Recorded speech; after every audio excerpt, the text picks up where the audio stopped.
Assalamualaikum warahmatullahi wabarakatuh. Nama saya Manda Francisca dengan NPM 101222290. Di sini saya akan menjelaskan tentang golongan orang-orang yang bertaubat. Taubat secara bahasa berarti kembali. Dalam istilah syariat, taubat adalah kembali kepada Allah dari segala dosa dan maksiat dengan penuh penyesalan, berhenti dari perbuatan dosa, bertekad tidak mengulanginya dan memperbaiki diri.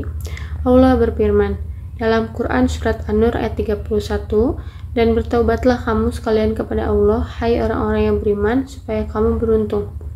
Kemudian ada golongan orang-orang yang bertaubat itu. Yang pertama, orang yang bertaubat sebelum ajal menjemput. Taubat yang dilakukan sebelum ruh sampai di kerongkongan atau sakaratul maut akan diterima. Dalam hadis riwayat Tirmizi dinyatakan sahih, yang artinya sesungguhnya Allah menerima taubat seseorang hamba selama nyawanya belum sampai di tenggorokan. Kemudian yang kedua, orang yang bertaubat dari dosa besar maupun kecil. Tidak ada dosa yang terlalu besar untuk diampuni jika disertai taubat yang tulus. Allah berfirman dalam Quran Surat Az-Zumar ayat 53, katakanlah wahai hamba-hambaku yang melampaui batas terhadap diri mereka sendiri, janganlah kalian berputus asa dari rahmat Allah. Sesungguhnya Allah mengampuni dosa-dosa semuanya. Kemudian adalah orang yang bertaubat dengan syarat taubat yang sahih. Taubat yang diterima memenuhi 3 syarat.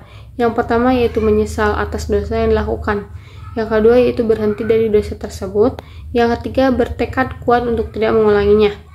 Jika berkaitan dengan hak manusia harus ditambah dengan mengembalikan hak tersebut. Yang selanjutnya yaitu orang yang bertaubat secara ikhlas karena Allah, bukan karena takut dihukum dunia, malu karena manusia, atau sekadar mencari keuntungan duniawi. Yang ketiga, keutamaan orang-orang yang bertaubat. Keutamaan orang-orang yang bertaubat yaitu dicintai oleh Allah di dalam Quran Surat Al-Baqarah ayat 222 yang artinya sesungguhnya Allah mencintai orang-orang yang bertaubat dan mencintai orang-orang yang mensucikan diri. Kemudian ada keutamaan orang yang bertaubat selanjutnya yaitu dihapuskan dosanya. Dalam hadis riwayat Ibnu Majah dinilai hasan yang artinya orang yang bertaubat dari dosa seperti orang yang tidak pernah berdosa di dalam hadis riwayat Tirmizi.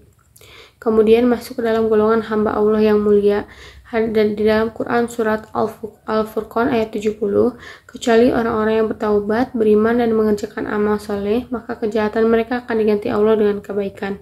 Kemudian ada contoh golongan orang yang bertaubat dalam Al-Quran dan hadis.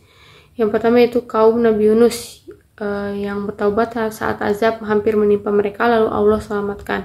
Kemudian contoh selanjutnya ada para sahabat Nabi yang melakukan kesalahan kemudian bertaubat dari Allah ampuni, seperti Ka'ab bin Malik dan 2 sahabat lain dalam peristiwa Ghazwat Tabuk. Kemudian ada seorang pembunuh 100 nyawa dalam hadis sahih yang artinya bertaubat dan masuk surga. Kesimpulannya yaitu taubat adalah jalan setiap hamba menuju rahmat Allah.